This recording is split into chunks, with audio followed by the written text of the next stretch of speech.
ஓம் சாய்ராம். நல்லது நினைப்போம், நல்லது நடக்கும். 48 நாள் தவத்தில் இன்றைக்கி நம்ம 14வது நாளில் இருக்கோம். இந்த பதிவில் நம்ம குரு பக்தியை பற்றி தெரிஞ்சுக்க போகிறோம். குரு ஒருவருக்கு எப்பேற்பட்ட ஆசீர்வாதத்தெல்லாம் கொடுப்பாரு, எப்படிப்பட்ட சோதனைகள்லாம் நிகழும் அப்படிங்கிறத ரொம்ப விளக்கமாக தெரிஞ்சுக்க போகிறோம்.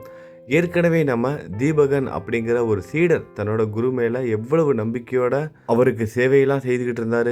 சிவபெருமானே, காசி விஸ்வநாதரே நேரில் வரப்போ கூட அவரோட குரு பக்தி அதிகமாகணும் அப்படிங்கிற வரம் தான் கேட்டார்.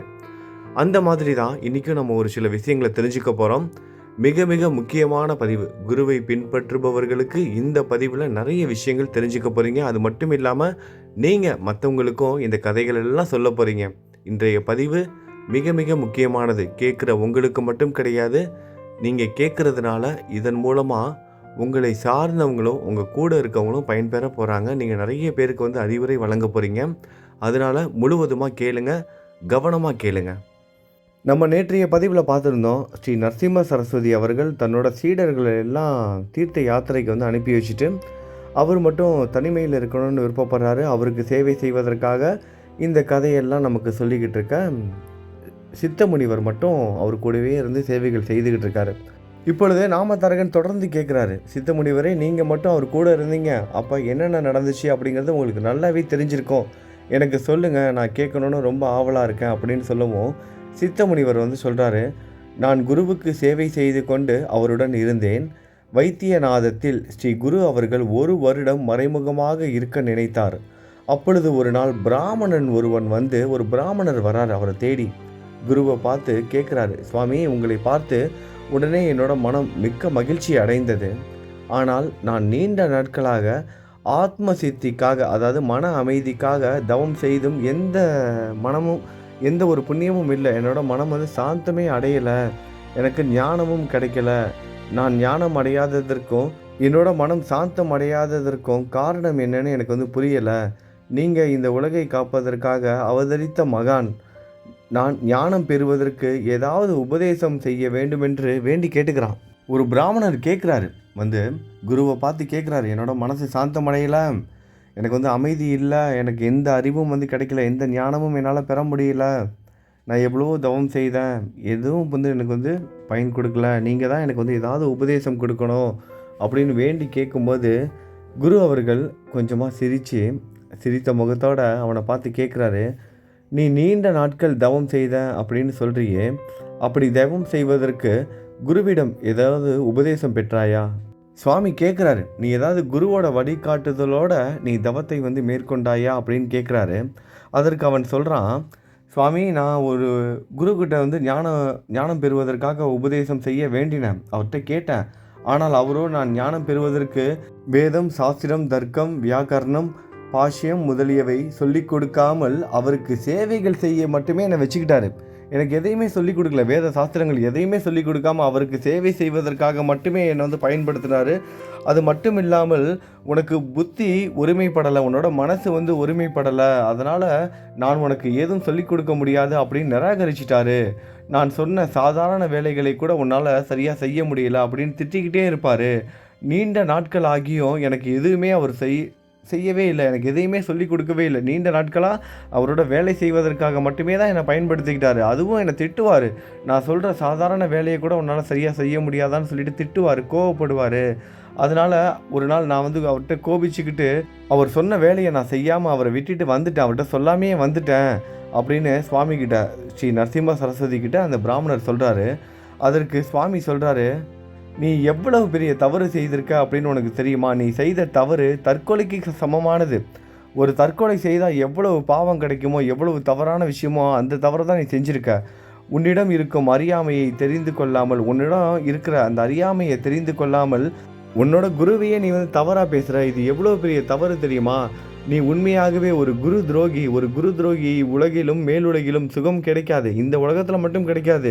நீ இறந்ததுக்கு அப்புறமா கூட நீ நிம்மதியாக இருக்க முடியாது, அவனுக்கு ஞானம் என்றுமே கிடைக்காது. குரு சேவா விதிகளை தெரிந்து கொண்டவன் மட்டுமே உண்மையான சீடர்.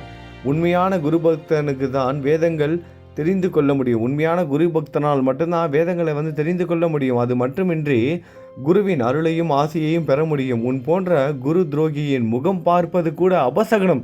உன்னை பார்ப்பது கூட அபசகுனம் அப்படின்னு சொல்கிறாரு. ஆலயத்தில் மலம் கழிந்து அதற்கு திட்டியவனை கடிந்து கொள்வது போல் இருக்கிறது உன் செயல். ஒரு ஆலயத்துக்கு, ஒரு கடவுளோட ஆலயத்துக்கு, கோவிலில் போயிட்டு அங்கே அசிங்கம் பண்ணுறவனை திட்டுறவனை பார்த்து திட்டுறது மாதிரி இருக்குது. எவ்வளோ பெரிய தவறு செய்திருக்கேன்னு உனக்கு புரியுதா? இதை கேட்ட அந்த பிராமணர் பயத்தோட நடுக்கத்தோடு செய்வது அறியாமல் என்ன பண்ணுறாரு, ஸ்ரீ நரசிம்ம சரஸ்வதி குருவோட பாதங்கள், சுவாமியோட பாதங்களில் விழுந்து, நான் என்னோட அறியாமையால் குருவுக்கு துரோகம் செய்துட்டேன், நான் குருவை எப்படி தெரிந்து கொள்ள வேண்டும், எப்படி உணரணும் என்று மன்றாடி கேட்குறாரு. குருநாதர் அவனுடைய வேதனையை கண்டு மனமுருகி குரு சேவையை செய்ய எவ்வாறு செய்யணும் அப்படிங்கிறத இப்போ ஒரு கதை மூலமாக சொல்ல போகிறாரு. குருவுக்கு எப்படிலாம் சேவை செய்யணும் அப்படிங்கிறத ஸ்ரீ நரசிம்ம சரஸ்வதி அவர்கள் அவனுக்கு ஒரு கதை சொல்ல போகிறாரு. இதன் மூலமாக நம்ம எல்லாரும் குரு பக்தினா என்ன, குருவுக்கு எப்படிலாம் கீழ்ப்படிந்து நடக்கணும், எப்படி உண்மையோடு நடந்துக்கணும், எந்த ஒரு சூழ்நிலையிலும் அவர் நம்மளை வேலை வாங்குறாரு, அவருக்கு நம்ம சேவை செய்கிறோம், இதனால் நமக்கு என்ன பயன், அந்த மாதிரிலாம் எதுவுமே யோசிக்காமல் குருவுக்கு சேவை செய்வது மட்டுமே நம்மளோட கடமைன்னு நினைத்து வாழ்ந்தோம் அப்படின்னா நமக்கு என்னென்னலாம் கிடைக்கும், எப்பேற்பட்ட ஆசீர்வாதம்லாம் கிடைக்கும், நம்மளோட வாழ்க்கை எப்படிலாம் மாறும் அப்படிங்கிறத சத்குரு அவர்களே இப்போ சொல்ல போகிறாங்க. அதாவது ஸ்ரீ நரசிம்ம சரஸ்வதி அவர்கள் சொல்கிறாரு அந்த பிராமணருக்கு, நம்மளும் அவர் கூட சேர்ந்து கேட்டுக்கலாம். சத்குரு சொல்கிறாரு, அதாவது ஸ்ரீ நரசிம்ம சரஸ்வதி சொல்கிறாரு, அப்பனே கேள், அம்மையப்பன் தான், அதாவது அம்மாவும் அப்பாவும் தான் முதல் குரு. நமக்கு அறிவை சொல்லுபவர் பரமகுரு. அவரை பிரம்மா விஷ்ணு மகேசனின் அவதாரமான தத்தாத்திரேயராக கருத வேண்டும். ஒருமுகப்படுத்திய மனதோடு குரு சேவை செய்ய வேண்டும்.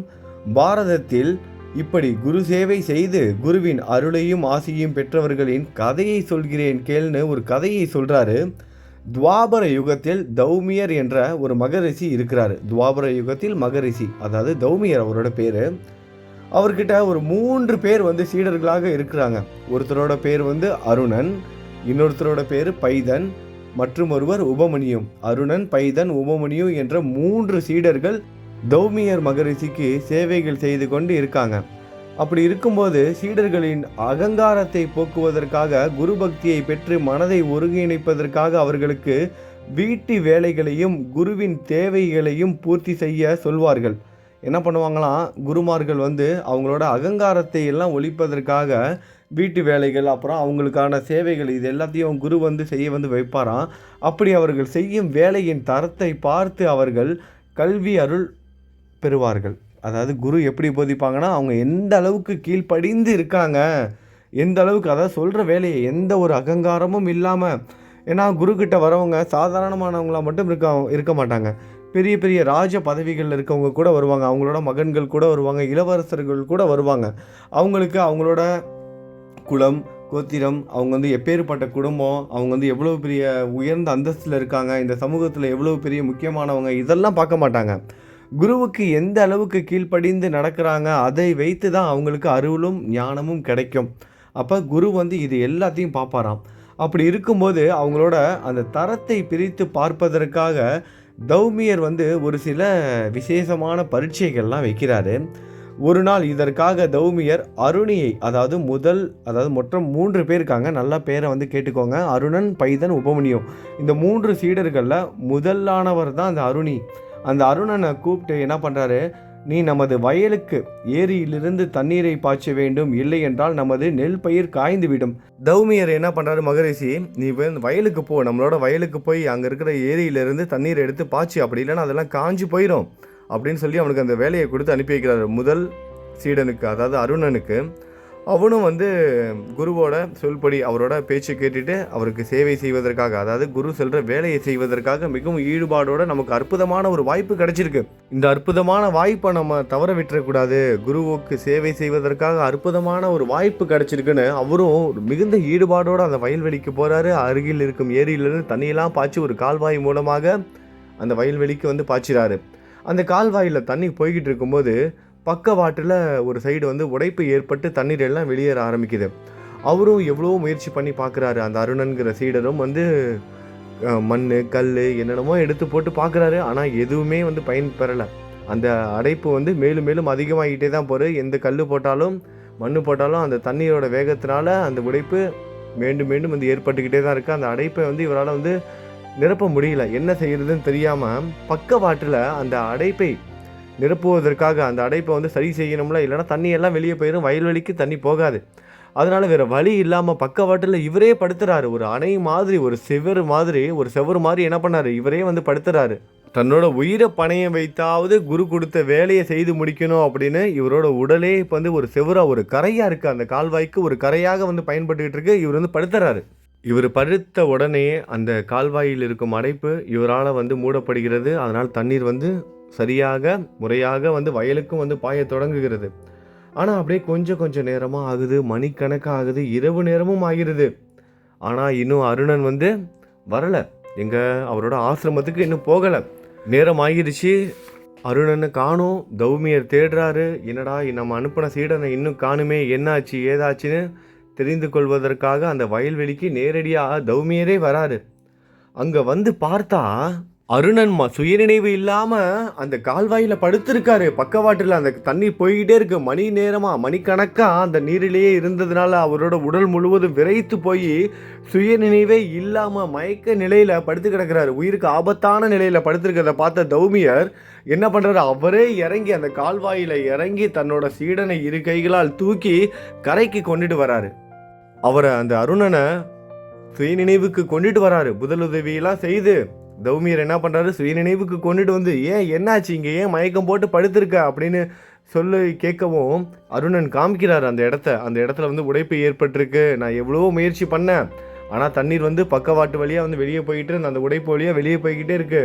உங்களோட சொல்ல என்னால் மீற முடியாது. நீங்கள் கொடுத்த வேலையை நான் செய்தாகணும்.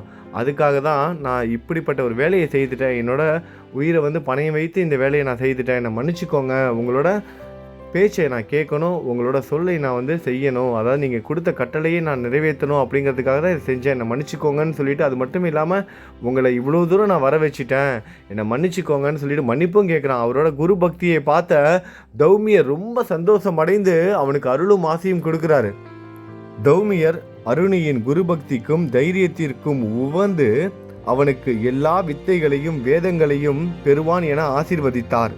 குருவின் ஆசீர்வாதத்தால் அவன் சகல வித்தைகளை பெற்றான். தௌமியர் அருணனிடம் இனி நீ வீட்டிற்கு சென்று நல்ல பெண்ணை பார்த்து கல்யாணம் செய்து சுகமாக வாழ் என்று ஆசீர்வதித்து அனுப்பினார். அருணி குருவை வணங்கி வீட்டிற்கு சென்று சுகமாக வாழ்ந்து உலக புகழ் பெற்றான். இப்போ அடுத்ததா இன்னொருவருக்கு சோதனை வருது. அதாவது 3 சீடர்களில் 2வது சீடரான பைதனுக்கு. இப்போ ஒரு நாள் என்ன பண்ணுறாரு, தௌமியர் 2வது சீடரான பைதனை சோதிக்க நினைத்து அவனை அழைத்து என்ன பண்ணுறாரு, மகனே நீ வயலில் சென்று நெல்வடை, அந்த வயலுக்கெல்லாம் நீர்லாம் பாய்ச்சினார்ல இதுக்கு முன்னாடி உள்ள சீடர், அந்த வயல்வெளியெல்லாம் நல்லா விளைஞ்சிருச்சு. இப்போ அறுவடை செய்கிற நேரம். அதனால் இந்த பைதனை கூப்பிட்டு நீ வந்து வயல்வெளிக்கு போ, அந்த பயிரின் அறுவடை காலம் வந்து நெருங்கிருச்சு, அதை இரவு பகலாக காவல் காத்து அறுவடை செய்து வா அப்படின்னு அனுப்பி வைக்கிறாரு. இதை கேட்ட அந்த பைதன் தனக்கு குரு சேவை செய்வதற்கு அற்புதமான வாய்ப்பு கிடைச்சிருச்சு. ஏற்கனவே ஒரு வாய்ப்பு முன்னாடி இருக்கிற அந்த சீடனுக்கு அருணனுக்கு வந்து போயிருச்சு. இப்போ நமக்கு வந்து ஒரு அற்புதமான ஒரு வாய்ப்பு கிடைச்சிருக்கு, இதை நம்ம சரியாக பயன்படுத்திக்கணும். அவரும் சந்தோஷத்தோடு கிளம்பி போகிறாரு. வயல்வெளிக்கு போய் அங்கே அறுவடை காலம் வரைக்கும் அங்கே முழுவதுமாக இருந்து அறுவடை செய்து அந்த பயிரெல்லாம் ஆசிரமத்துக்கு கொண்டுட்டு வரணும். இந்த வேலை தான் ஒப்படைக்கப்பட்டிருக்கு. இந்த வேலையை செய்வதற்காக மிக மிக ஈடுபாடோடு அற்புதமான வாய்ப்பு கிடைச்சிருக்கு குருவுக்கு சேவை செய்வதற்கு அப்படின்னு அவரும் சந்தோஷமாக முழு ஈடுபாடோடு கிளம்புறாரு. வயல்வெளிக்கு 2வது சீடரான பைதன் வந்துட்டார். வந்து இரவும் பகலுமாக அந்த நெற்பயிர்கள் எல்லாம் பாதுகாக்கிறாரு. அறுவடை காலமும் வந்துருச்சு. குருக்கிட்ட அனுமதி கேட்கறதுக்காக போகிறாரு. அறுவடை காலம் வந்துருச்சு, எல்லாம் நல்லபடியாக விளைச்சல் வந்திருக்கு, இதை அறுவடை செய்து ஆசிரமத்துக்கு கொண்டுட்டு வருவதற்கு அனுமதி கொடுங்க அப்படின்னு அனுமதி கேட்குறாரு. தௌமியரும் ரொம்ப சந்தோஷம் அடைஞ்சு என்ன பண்ணுறாரு, வீட்டிற்கு வந்து அந்த நெல் பயிர்களெல்லாம் கொண்டுட்டு வருவதற்காக அறுவடை செய்து அந்த நெல் பயிர்களெல்லாம் கொண்டுட்டு வருவதற்காக என்ன பண்ணுறாரு, ஒரு மாட்டு வண்டியை கொடுக்குறாரு. அந்த ஆசிரமத்தில் இருக்க ஒரு மாட்டு வண்டியையும் அந்த மாட்டு வண்டியை இழுத்து வருவதற்காக ஒரு எருமை கடாவையும் ஒரு எருமை மாட்டையும் வந்து கொடுத்து அனுப்புகிறாரு. ஆனால் அந்த மாட்டு வண்டியில் 2 மாடுகள் வந்து பூட்டணும். 2 மாடுகள் இருந்தால் தான் அந்த மாட்டு வண்டியை வந்து இழுத்துட்டு வர முடியும். அந்த மாதிரியான ஒரு வண்டி அது. அந்த மாதிரி வண்டியில் ஒரு மாடு தான் இருக்குது ஆசிரமத்தில். அந்த ஒரு மாடை மட்டும்தான் தௌமியர் வந்து கொடுத்து அனுப்புகிறாரு. இன்னும் அதாவது மாட்டோட வண்டியில் 2 பக்கங்களும் வந்து மாடை வந்து நம்ம வந்து கட்டி வைக்கணும். அப்போ தான் அந்த மாடை வந்து அந்த மாடு வந்து இழுத்துட்டு வர முடியும். ஒரு பக்கத்து தான் மாடு இருக்குது, இன்னொரு பக்கத்து மாடு இல்லை. கொஞ்சம் கூட யோசிக்காமல் இந்த பைதன் என்ன பண்ணுறாரு, அந்த 2வது பக்கம் வந்து சும்மா இருக்குல்ல, மாடு வந்து இல்ல. ஒரு பக்கெட்டு தான் மாடு இருக்கு. அதனால இன்னொரு பக்கெட்டு அந்த சைடு வந்து இவரு போய் நின்னுக்கிட்டு மாட்டுக்கு பதிலாக இவரு வந்து இழுத்துக்கிட்டு வராரு அந்த வண்டிய. அப்படியே இழுத்துக்கிட்டு வயல்வெளிக்கும் வந்துடுறாரு. வந்தவரு அறுவடையும் செய்கிறாரு. எல்லா நெற்பயிர்களையும் வந்து வண்டியில ஏத்துறாரு. மீண்டும் என்ன பண்றாரு, இவ்வளோ வேலையும் செய்துட்டு மாடு மாதிரி மாட்டோட சேர்ந்து இவரும் மாட்டு வண்டியை இழுத்துட்டு வராரு. உங்களுக்கு புரியும்னு நினைக்கிறேன். 2 பக்கெட்டும் மாடை வந்து பூட்டி, அதாவது கட்டி வச்சு தான் அந்த வந்து இழுத்துட்டு வர முடியும். அந்த கட்டையை வந்து தோளில் வச்சு இழுத்துட்டு வரணும். மாடு வந்து இழுத்துட்டு வர நம்ம எல்லாம் பார்த்துருப்போம். ஒரு பக்கெட்டு ஒரே ஒரு மாடை வச்சு இழுத்துட்டு வர வண்டியும் இருக்கும். ஆனால் இந்த வண்டி அந்த மாதிரி கிடையாது. 2 பக்கங்களும் மாடை வந்து கட்டி வைக்கணும். அப்போ இன்னொரு பக்கெட்டு இல்லை. அதே மாதிரி தான் இவர் என்ன பண்ணார், தன்னோட தோல்லையே சுமந்து அந்த வண்டியை வந்து இழுத்துட்டு வந்தார். மாடாக சேர்ந்து மாடாக இழுத்துட்டு வந்தார்.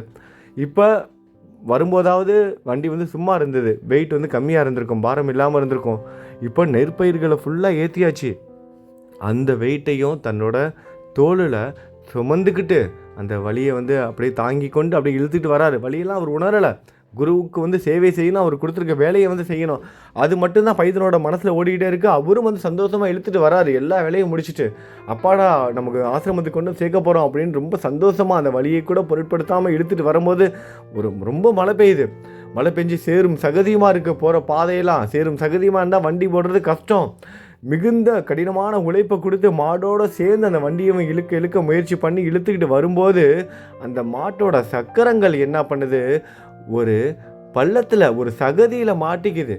முயற்சி மேலே முயற்சி, மணிக்கணக்காக முயற்சி பண்ணுறாரு. மாட்டாக சேர்ந்து இவரும் எவ்வளவோ இழுத்து பார்க்குறாரு. மாட்டையும் உற்சாகப்படுத்திக்கிட்டு இவரும் தன்னை வந்து உற்சாகப்படுத்திக்கிட்டு இழுத்து பார்க்குறாரு. ஒரு கட்டத்தில் முடியல. மிகவும் சோர்வடைந்த பைதன் மயக்கமடைந்து அப்படியே அங்கேயே விழுந்துறாரு. மயக்கமடைந்து அந்த சேற்றில் சகதியிலே விழுந்துறாரு. வெகு நேரமாகியும் தன்னோட சீடன் பைதன் இன்னும் ஆசிரமத்துக்கு வரலையே அப்படின்னு தௌமியரும் தேடிக்கிட்டு வராரு. வந்து பார்த்தா இங்கே சேற்று சகதியில் அப்படியே மயங்கி போய் கிடக்கிறாரு. பார்த்தா பக்கத்தில் ஒரே ஒரு மாடு மட்டும் நிற்குது. வண்டியில் வந்து கட்டி வச்சுருக்காங்க. பயிர்கள் எல்லாம் அறுவடை வந்து செய்து வண்டியில் அழகாக கட்டி ஏற்றிட்டாரு. பாதி தூரம் வந்துட்டார். இன்னும் கொஞ்சம் தூரம் வந்து ஆசிரமத்துக்கு வந்துடலாம். ஆனால் வர வழியில் அந்த வண்டியையும் பார்க்குறாரு, வண்டி சக்கரத்தையும் பார்க்குறாரு. அந்த சேற்று பள்ளத்தில் சகதியில் சிக்கிட்டு இருக்கு. அது எல்லாம் தெரியுது. இவரை பார்த்து அவர் அப்படியே பிரமிச்சு போய் அவனோட கடின உழைப்பு நினைத்து சந்தோஷம் அடைகிறாரு. அது மட்டும் இல்லாமல் அவரோட குரு பக்தி, பைதனோட குரு பக்தியை பார்த்து அவருக்கு வந்து ரொம்ப சந்தோஷம். அதனால் அவர் ஆசீர்வாதம் கொடுக்குறாரு. பைதனை பார்த்து, சகல சாஸ்திரங்கள் பெற்று நீ வந்து நல்லா வாழ்வ. உடனே குருவின் ஆசீர்வாதத்தால் பைதனும் வந்து சகல வித்தைகளையும் அவன் பெற்றான். அவனை என்ன பண்ணுறாரு, நீ வந்து வீட்டுக்கு போ. முதல்ல ஒருத்தனை அருணன் அனுப்பி வச்சார்ல, அதே மாதிரி தான் பைதனையும் வந்து வீட்டிற்கு வந்து அனுப்பி வைக்கிறாரு. நீ வீட்டிற்கு போய் நல்ல பெண்ணை பார்த்து நீ விவாகம், அதாவது திருமணம் செய்து கொண்டு சுகமாக வாழ். அது மட்டும் இல்லாமல் நீ வந்து சிறந்து உலகம் புகழ் பெற்று உலகம் போற்றும் வகையில் உன்னோட வாழ்க்கை வந்து அமையும். சகல சாஸ்திரங்களையும் சொல்லி கொடுத்து பைதனை வீட்டுக்கு அனுப்பி வைக்கிறாரு. ஆசீர்வதிச்சு அனுப்பி வைக்கிறாரு. அடுத்ததாக 3வது நபர், ரொம்ப ஒரு இன்ட்ரெஸ்டிங்கான ஒரு நபர். இவர் உபமன்யும். அருணனை பார்த்துட்டோம், அடுத்தது பைதனையும் பார்த்துட்டோம். உபமன்யும் ரொம்ப ஒரு வித்தியாசமான ஒரு நபர், சீடன். இவர் இந்த 3வது நபர் சீடன். இந்த கதை ரொம்ப இன்ட்ரெஸ்டிங்காக இருக்கும், நல்லா கேளுங்க. உபமன்யும் ரொம்ப நல்ல சீடர் தான். என்ன ஒரே ஒரு வீக்னஸ் அப்படின்னா சாப்பாடு தான் அவரோட வீக்னஸ். அதாவது சாப்பாடு மட்டும் அவரால் இல்லாமல் இருக்க முடியாது. மற்றபடி குரு பக்தி அது எல்லாமே இருக்குது.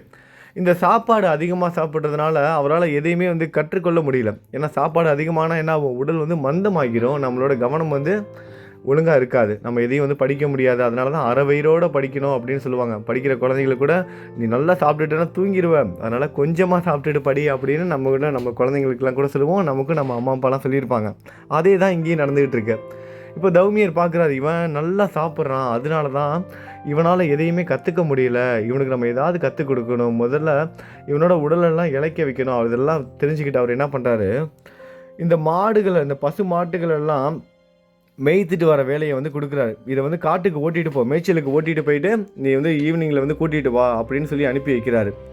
அதாவது ஒரு நாள் வேலை கிடையாது, தொடர்ந்து இதை தான் அவன் வந்து வேலை செய்யணும். இந்த வேலை தான் அவனுக்கு கொடுக்கப்பட்ட வேலை. தினைக்கும் காலையில் பசுமாடுகள் எல்லாம் மேய்ச்சலுக்கு கூட்டிகிட்டு போயிட்டு அந்த பசுமாடுகள்லாம் மேய்ச்சல் முடிச்சுட்டு இரவு நேரத்தில், அதாவது சூரியன் மறைகிற நேரத்தில் திரும்பி ஆசிரமத்துக்கு கூட்டிகிட்டு வந்துடும். இதுதான் அவரோட வேலை.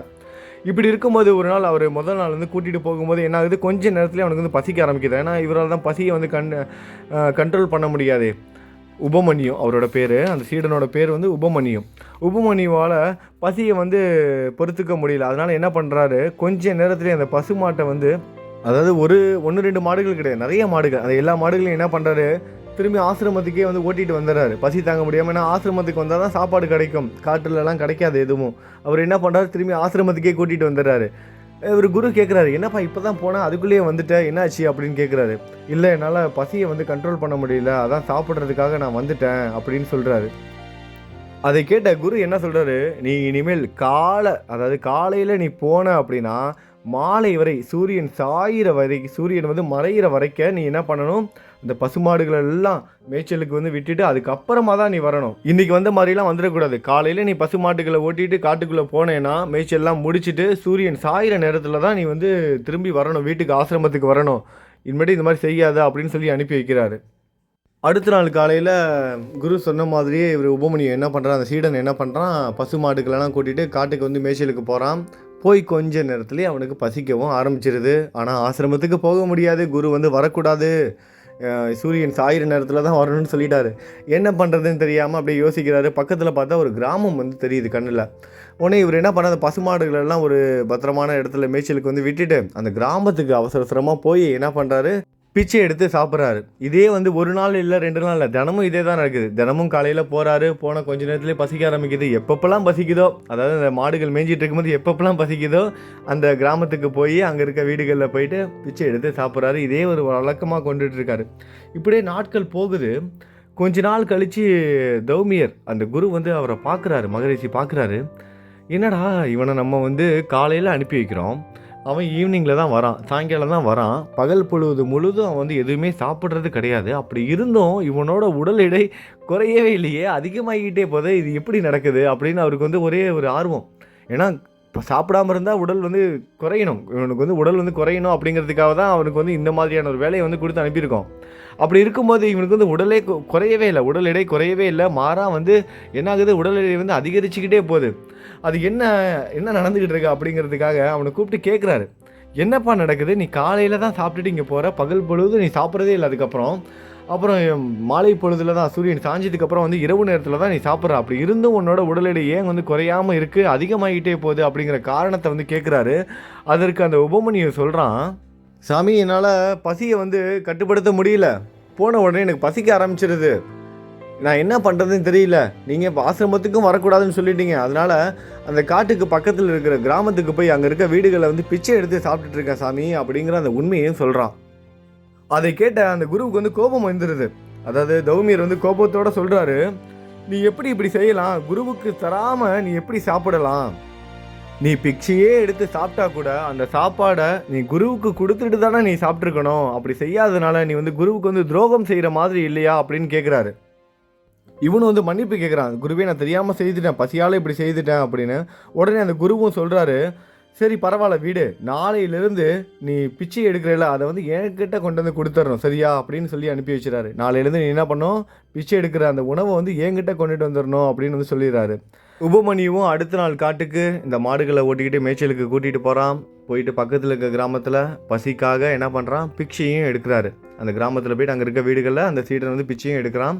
எடுத்துகிட்டு குரு சொன்ன மாதிரி ஆசிரமத்துக்கு வந்து அந்த பிச்சை எடுத்த உணவை வந்து கொடுக்குறாரு. குரு அதை வாங்கிக்கிட்டு அதை அவர் எடுத்துக்கிட்டதுக்கப்புறம் கொஞ்சம் உணவை வந்து தன்னோட சீடனான அந்த உபமன்யுவுக்கும் கொடுக்குறாரு. அதாவது நிறைய குரு வந்து எடுத்துக்கிட்டு கொஞ்சமாக வந்து இவனுக்கு வந்து கொடுக்குறாரு. அதை வந்து இவன் சாப்பிட்றான். ஆனால் குரு கொடுக்குற இந்த உணவு அவனுக்கு வந்து பத்தலை. ஏன்னா குரு வந்து நிறைய எடுத்துக்கிட்டு கொஞ்சமாக தான் கொடுக்குறாரு. முன்னாடி பிச்சை எடுக்கிற உணவை ஃபுல்லாக இவனே சாப்பிட்டான். அதனால் இவனுக்கு வந்து சாப்பாடு வந்து சரியாக இருந்தது, அளவு வந்து சரியாக இருந்தது. இப்போ வந்து எடுக்கிற உணவில் குரு வந்து எடுத்துகிட்டு அவர் கொஞ்சம் தான் கொடுக்குறாரு. அந்த உணவு இவனுக்கு பத்தலை. அதனால் 2வது முறை அந்த கிராமத்துக்கு போய் பிச்சை எடுத்து சாப்பிட ஆரம்பிக்கிறான். இப்படியே நாட்கள் போய்கிட்டே இருக்குது.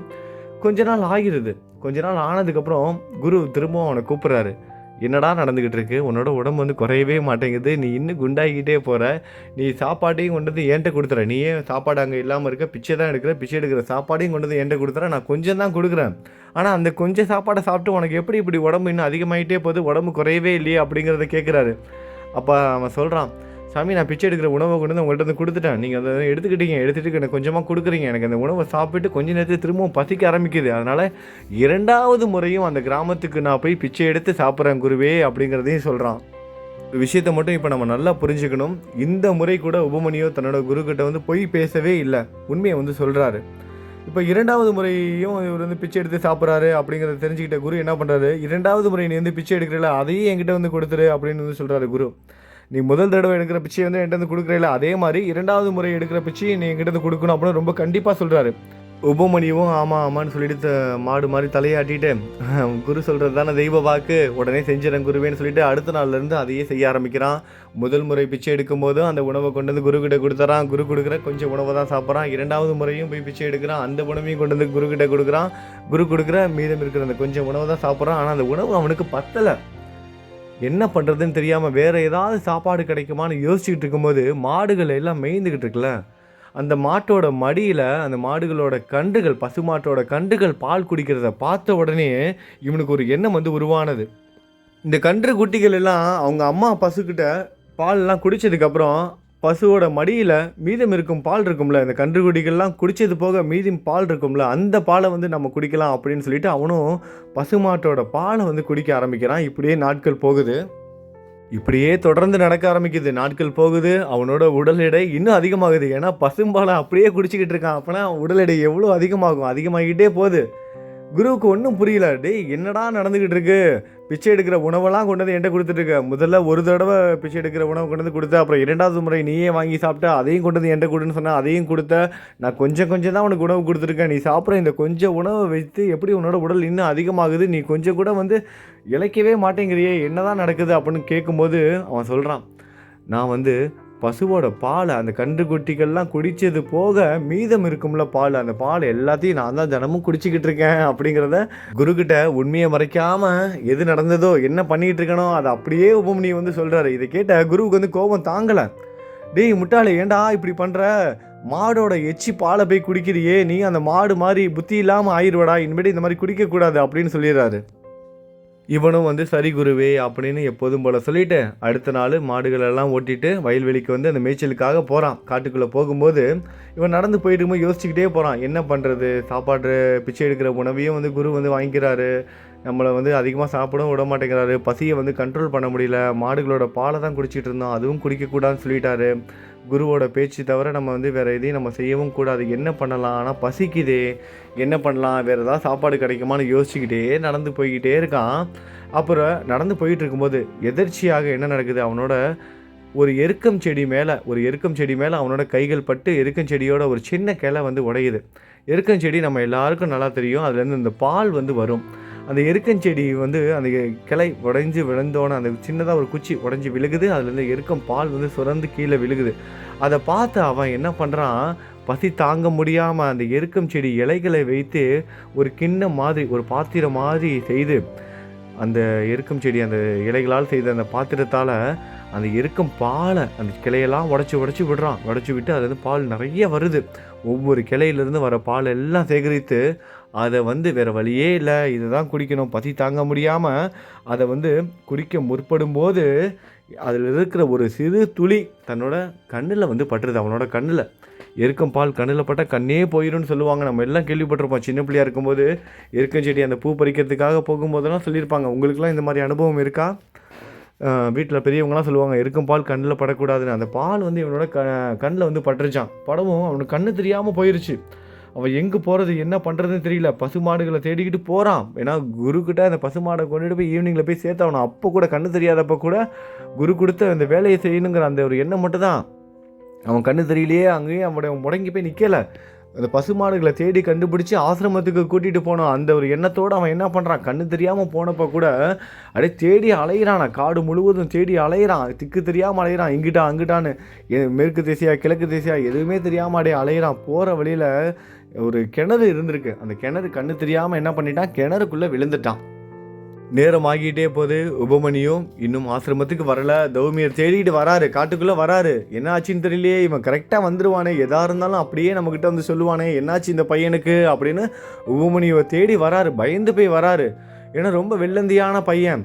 எதையுமே வந்து மறைச்சி பேச மாட்டான், சொல்கிறத அப்படியே செய்வான். பசி கூட தாங்க மாட்டானே பையன், இவ்வளோ நேரம் ஆச்சு என்ன ஆச்சுன்னு சொல்லிட்டு பயந்து போய் வராரு. அங்கே வந்து பார்த்தா ஒரு கிணறு பக்கத்துலேருந்து சவுண்டு வருது, சத்தம் வருது. அதை கேட்ட தௌமியர் வந்து அவனை அந்த கிணறுல இருக்கிறத பார்த்து அவனை காப்பாற்றி மேலே கூட்டிகிட்டு வந்து நடந்தது எல்லாம் தெரிஞ்சுக்கிறாரு. அவன் எருக்கம்பாலை வந்து பசி தாங்க முடியாமல் குடிக்க முயற்சி பண்ணது, அந்த எருக்கம்பால் அவனோட கண்ணில் பட்டது, அவனுக்கு கண்ணு தெரியாமல் போனது, அப்புறம் மாடை தேடி போனது, மாடை தேடி போய் அந்த கிணத்துல வந்து விழுந்தது, இது எல்லாத்தையும் தெரிஞ்சுக்கிட்டு அவர் ரொம்ப சந்தோஷமடைஞ்சு, இவ்வளோ உண்மையான பக்தனாக இருக்கிறியே அப்படின்னு அவனோட தலையில் கை வச்சு, உபமன்யுவோட தலையில் தௌமியர் கை வைத்து அவனோட குரு பக்திக்கு உவந்து தலைமையில் கை வைத்து, உன் பக்திக்கும் சேவைக்கும் நான் சந்தோஷம் அடைந்தேன், உனக்கு சகல வித்தைகள் வசமாகும், நீ வீட்டிற்கு சென்று கல்யாணம் செய்து கொண்டு சுகமாக வாழ், உன் புகழ் உலகமெல்லாம் சென்றடையும், உனக்கு சமமான உதங்கன் என்ற சீடன் உன்னிடம் கல்வி கற்க வருவான், அவன் குரு காணிக்கையாக நாகலோகத்தை ஜெயித்து நாக குண்டலங்களை உனக்கு அளிப்பான், அவன் ஜனமேஜயனுடன் சர்ப யாகத்தை செய்ய வைத்து தட்சகனை இந்திரனுடன் கொண்டு வருவான், இதனால் உன் புகழ் உலகத்தின் நாலாபுறமும் பரவும் என்றார். நரசிம்ம சரஸ்வதி சுவாமி அவர்கள் பிராமணரிடம் குரு பக்தியின் மகிமையை சொல்லி, குரு துரோகிக்கு இவ்வுலகத்திலும் மேல் உலகத்திலும் சுகமில்லை என்றார். நரசிம்ம சரஸ்வதி அவர்கிட்ட இந்த ஒருத்தர் வந்தார்ல, தன்னோட குரு கிட்ட இருந்து ஓடி வந்தார் பாருங்க. என்னோட குரு வந்து எனக்கு வந்து வேலை மட்டுமே செஞ்சுக்கிட்டு இருக்காரு, கொடுத்துக்கிட்டு இருக்காரு, எனக்கு வந்து எதையும் சொல்லி கொடுக்க மாட்டேங்கிறாரு, எல்லா வேலையும் வாங்கிக்கிறாரு, அது மட்டும் இல்லாமல் என்னை திட்டிகிட்டே இருக்காரு அப்படின்னு வந்து குறை சொன்னார்ல தன்னோட குரு கிட்ட. தன்னோட குருவை பற்றி நரசிம்ம சரஸ்வதி சுவாமி கிட்ட வந்து குறை சொன்னார்ல, அவருக்காக தான் இந்த கதையை ஃபுல்லாக நரசிம்ம சரஸ்வதி அவர்கள் வந்து சொல்கிறாரு, குரு துரோகிக்கு இந்த உலகத்திலும் மேல் உலகத்திலும் சுகமே கிடைக்காது, மேலும் எங்கு சென்றாலும் பிரயோஜனம் இல்லை, குரு சந்தோஷம் அடைந்தால் எல்லாமே கிடைக்கும், ஆகையால் நீ உடனே உன் தவறை உணர்ந்து உன் குருவிடம் சென்று மன்னிப்பு கேள், அவர் உன்னை மன்னித்து விடுவார் என்றார். இதை கேட்ட அந்த பிராமணர், சுவாமி நான் உண்மையாக குரு துரோகம் செய்து விட்டேன், நான் உண்மையாகவே குரு துரோகத்தை செய்துட்டேன், என்னை மன்னிச்சிடுங்க, எனக்கு இவ்வுலகிலும் மன்னிப்பு கிடைக்காது, எனக்கு எந்த உலகத்திலையும் மன்னிப்பே கிடைக்காது, உடைந்த என் குருவின் மனம் சேராது, குரு துரோகியான நான் வாழ்ந்தும் உபயோகம் இல்லை, என்னோட குருவை நான் வந்து அவமானப்படுத்திட்டேன், அவரோட மனசை இனிமேல் சரி செய்ய முடியாது, அவர் என்னை மன்னிக்க மாட்டார், குரு துரோகியான நான் வாழ்ந்து எந்த ஒரு பயனும் இல்லை, என் பாவத்திற்கு பரிகாரமாக நான் உயிரை வந்து விட்டுறேன் என்று தற்கொலைக்கு முற்படுறான் அவன். இதை பார்த்த குரு மனமுருகி, என்னோட பாவ மன்னிப்பினால் உன் பாவங்கள் எல்லாம் போய்விட்டன, நான் உன்னை மன்னிச்சிட்டேன், என்னோட மன்னிப்பால் உன்னோட நீ செய்த பாவங்கள் எல்லாம் போயிருச்சு, இப்பொழுது உன் குருவை மனதார நினைத்திடு என்று சொல்லி ஆசீர்வதித்தார். இப்போ நீ உன் குருவை வந்து மனசால நினை, அது போதும். உடனே அவனுக்கு மயிர் கூச்சலிட்டு பேச முடியாமல் ஆகிவிட்டான். அந்த அற்புதமான உணர்வு கிடைக்குது. அவனோட குருவை வந்து மனசில் நினைக்க சொல்கிறாரு. அவன் மனசில் நினச்ச உடனே அவனுக்கு அந்த உடம்பெல்லாம் புல்லரிச்சு போகுது. அந்த அற்புதமான ஒரு உணர்வு அவனோட குரு அவனை வந்து மன்னிச்சிட்டு தான் அந்த உணர்வு அவனுக்கு வந்து புரிஞ்சிக்க முடியுது. ஆத்மார்த்தமாக அந்த புரிஞ்சிக்க முடியுது. பேச முடியாமல் அப்படியே நிற்கிறான். என்ன சொல்கிறதுன்னு தெரியாமல் சுவாமியோட பாதங்களை வந்து தொட்டு கும்பிட்றான். சுவாமி அவர்கள் அவன் தலைமேல் கையை வைத்து ஆசீர்வதிக்கிறாரு. நீ சகல சாஸ்திரம் வேதம் மந்திரம் முதலியன பெற்று விடுவாய் என்று ஆசீர்வதித்து, நான் சொன்ன குரு பக்தியுடன் உன் குருவிடம் செல். முக்கியமானது சொல்கிறார் பாருங்க. எல்லா ஆசீர்வாதமும் கொடுத்துட்டார். நீ நல்லா வாழ்வ. ஆனால் நீ இப்போ உடனே என்ன பண்ணு, உன்னோட குரு கிட்ட பக்தியோட நீ போய் சேரணும். அதான் முக்கியம். உன்னை மன்னித்து அவர் ஏற்றுக்கொள்வார் என்று கூறினார். அந்த பிராமணர் அப்படியே செய்து முக்தி அடைந்தார். நாளைக்கு சத்குரு ஸ்ரீ நரசிம்ம சரஸ்வதி அவர்கள் ஒரு வருடம் இப்போ தனியாக இருந்தார். தனியாக இருக்கும்போது கூட ஒரு சில விஷயங்கள் நல்லதெல்லாம் செஞ்சுருக்காரு. நிறைய பேருக்கு போதனைகள் கொடுத்துருக்காரு. குரு பக்தினா என்னங்கிறத ஒருத்தனுக்கு வந்து அறியாமையினால் பாதிக்கப்பட்ட ஒரு மூடன், ஒரு அறிவில்லாதவனுக்கு உணர்த்திட்டாரு. அவனுக்கு நல்ல வழியையும் காமிச்சிட்டாரு. அவனும் அதை வந்து புரிஞ்சுக்கிட்டு நல்ல மார்க்கத்தையும் சென்றடைந்து விட்டான். அதுக்கப்புறம் என்ன நடந்துச்சு, குரு வந்து வேறு எங்கே போனார், என்ன செய்தார், இது எல்லாத்தையும் நம்மளும் நாமதாரகனாக இருந்து சித்த முனிவர் சொல்வதை நாளையிலிருந்து நம்ம கேட்கலாம். நல்லது நினைப்போம், நல்லது நடக்கும். ஓம் சாய்ராம்.